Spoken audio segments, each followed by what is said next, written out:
Visions of Asia posts on Reddit, Mainland invasion at Shengshui MTR station. And Visions of Asia is a fellow Redditor who seems to have a foot fetish and wants to talk about the foot traffic that is arriving and exiting out of Hong Kong via China. And reading the comments explains why this is worthy of a discussion on Reddit. You see, Shengshui is a very busy area for mainland Chinese when they're coming to visit and meet up in Hong Kong. Catching a train from Shengshui will actually get you into Kowloon, the centre of Kowloon, within about 40 minutes. But the area itself is mostly villages and small towns. Now, because Shengshui is so near the border, it poses problems for residents and allows for some cross-border activities. Towns in the northern part of China have become hubs for cross-border trading, so that people will buy the goods in Hong Kong and then send them to China. And because there's so much more purchasing made here, it drives up the prices for everybody living on this side of the border. Needless to say, it's disrupting the lives of the local citizens. And as this post exemplifies, and don't get me wrong, it's a really good discussion, so you should check it out yourself. Of course, the feeling of animosity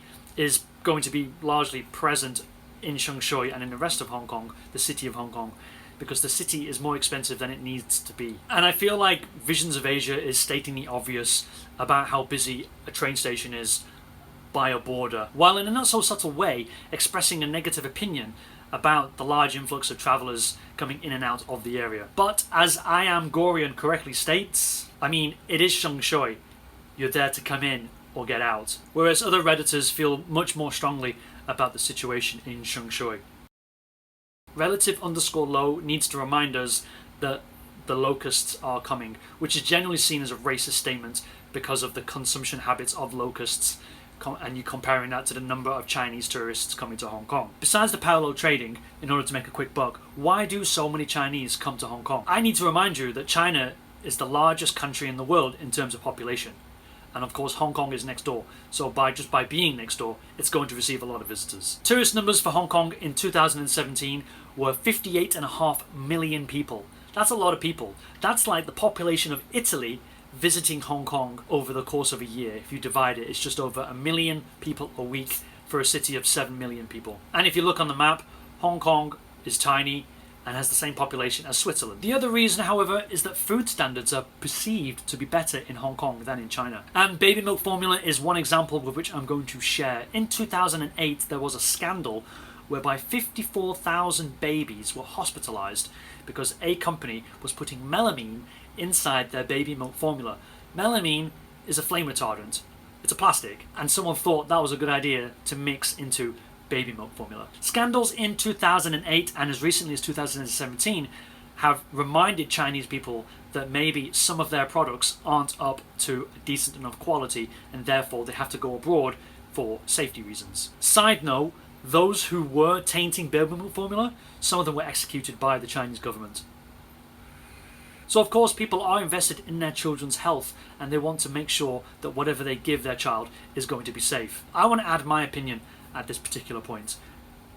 Because of the large number of people coming here for tourism and for obviously buying things that they consider to be safe here to take back to China, there is a lot of people here who consider them, like I say, locusts, but they forget that these people are obviously looking after themselves. It's just that there's so many of them, that idea of self-interest is going to get lost when your streets are more crowded than usual. People resent the city being so crowded, and some people ask, why don't the Chinese just change and protest the food standards back in China? And as we talk about baby milk formula, I do want to let you know that the Hong Kong city government does actually put a limit on how much baby milk formula you can buy, and everyone's currently limited to 1.8 kilograms per person. So if you want a lot of baby milk formula, you bring your nan, you bring your sister, you bring your brother, and they all get to carry 2 tins each as well. If you go over the limit, you can actually get sent to jail. Of course, Hong Kong is just like any other city. They want tourism dollars.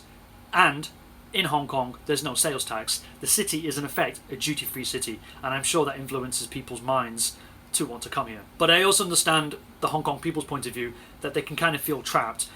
They need the Hong Kong dollars, but then they also don't need all the overcrowding. The other side effect of all this tourism is the changing nature of Hong Kong's street shops.